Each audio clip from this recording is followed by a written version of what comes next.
सोचिए, हमारा दिमाग जो हमारी सबसे बड़ी ताकत है, वही कभी-कभी हमारा सबसे बड़ा दुश्मन बन जाता है।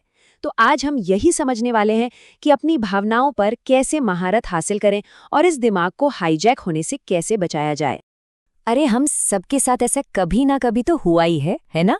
गुस्से का बस एक पल और फिर घंटों का पछतावा। ये एक बहुत ही कॉमन एक्सपीरियंस है। लेकिन सवाल ये उठता है कि आखिर ऐसा होता क्यों है और क्या हम इसे कंट्रोल कर सकते हैं? आज हम इन्हीं सवालों के जवाब ढूंढने वाले हैं। तो चलिए जरा इसके पीछे की साइंस को समझते हैं, क्योंकि ये सिर्फ एक बुरी आदत नहीं है। नहीं, ये हमारे दिमाग के काम करने के तरीके से बहुत गहराई से जुड़ा हुआ है। पता है, इस एक्सपीरियंस का एक नाम भी है, अमिगडाला हाईजैक। ये तब होता है जब हमारे दिमाग का जो इमोशनल हिस्सा है ना, वो हमारे लॉजिकल हिस्से पर, मतलब सोचने समझने वाले हिस्से पर पूरी तरह से हावी हो जाता है। ये बिल्कुल वैसा है जैसे कोई हमारी भावनाओं के कॉकपिट को हाईजैक कर ले और प्लेन को कहीं और ही उड़ा ले जाए। अब देखिए, हमारे दिमाग में ना दो मेन प्लेयर्स हैं।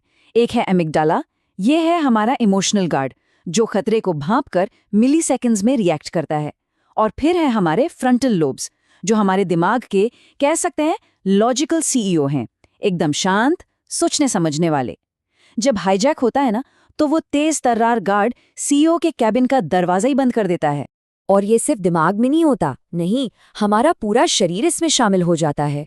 कॉर्टिसोल और एड्रेनलिन जैसे स्ट्रेस हार्मोन्स रिलीज होते हैं, जो हमें लड़ो या भागो वाली सिचुएशन के लिए तैयार करते हैं।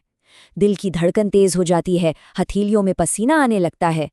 ये असल में हमारे शरीर का एक बहुत पुराना सेफ्टी सिस्टम है, जो किसी शेर से बचने के लिए बना था, ना कि ऑफिस की किसी बहस के लिए। तो अब आते हैं इस पूरे विश्लेषण की सबसे जरूरी बात पर।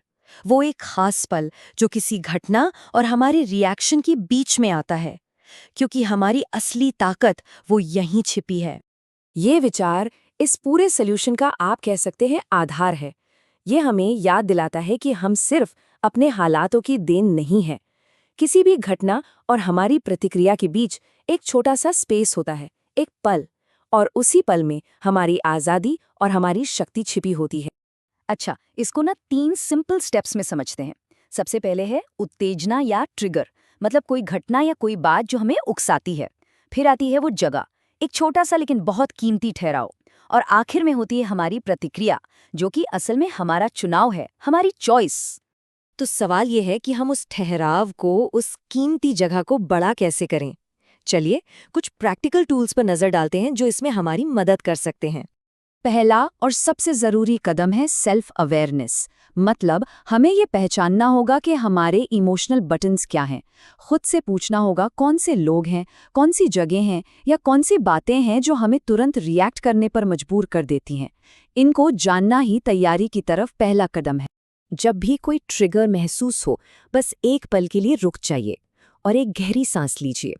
ये एक सिंपल सी टेक्निक है, लेकिन ये हमारे शरीर के स्ट्रेस रिस्पॉन्स को तुरंत कंट्रोल कर सकती है और हमारे फ्रंटल लोब्स, यानी हमारे दिमाग के सीईओ को वापस कंट्रोल में आने का मौका देती है।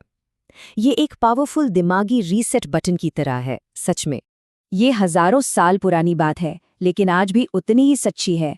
हम ये कंट्रोल नहीं कर सकते कि दूसरे क्या कहते हैं या करते हैं, पर हम हमेशा ये कंट्रोल कर सकते हैं कि हम उस पर क्या रिएक्शन देंगे। हमारी असली पावर हमारे अंदर ही है। तो इन सभी टूल्स का मकसद क्या है? मकसद बस यही है, अपनी जिंदगी की ड्राइवर सीट पर वापस आना, ताकि भावनाएं हमें ना चलाएं, बल्कि हम अपनी भावनाओं को सही दिशा दे सकें। चलिए अब इतिहास के कुछ ऐसे महान लोगों को देखते हैं जिन्होंने भयानक प्रेशर में भी इन्हीं प्रिंसिपल्स पर महारत हासिल की थी। उनकी जिंदगी इस बात का सबूत है कि सेल्फ कंट्रोल सिर्फ पॉसिबल ही नहीं, बल्कि एक जबरदस्त ताकत है। इब्राहिम लिंकन का उदाहरण देखिए। सिविल वॉर के भयानक तनाव के बीच जब उन्हें हर रोज बेइज्जती और विरोध का सामना करना पड़ता था, उनके लिए गुस्सा करना या नफरत से जवाब देना कितना आसान होता, सोचिए। लेकिन उन्होंने ऐसा नहीं किया। उन्होंने जानबूझकर तर्क और सभ्यता को चुना। उन्होंने रिएक्ट नहीं किया, बल्कि सोच समझकर रिस्पॉन्ड किया। या फिर नेल्सन मंडेला के बारे में सोचिए। 27 साल जेल में, जहां हर पल नाइंसाफी और निराशा थी। वो आसानी से कड़वाहट और बदले की आग में डूब सकते थे, लेकिन उन्होंने अपने सिद्धांतों को नहीं छोड़ा। और एक ऐसा सेल्फ कंट्रोल दिखाया जो यकीन से परे है। उन्होंने साबित कर दिया कि सच्ची आज़ादी बाहरी हालातों में नहीं बल्कि हमारे अंदर होती है।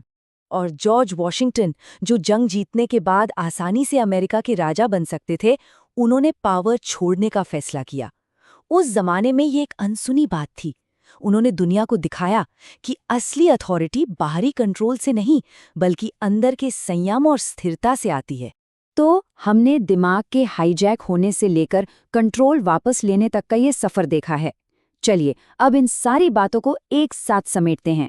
अगर इस पूरी चर्चा से सिर्फ एक बात याद रखनी है तो वो ये है, रिएक्ट करना एक ऑटोमेटिक आदत है, लेकिन सोच समझकर जवाब देना वो एक चॉइस है, एक ऐसा चुनाव जो हमें सच में आज़ाद बनाता है।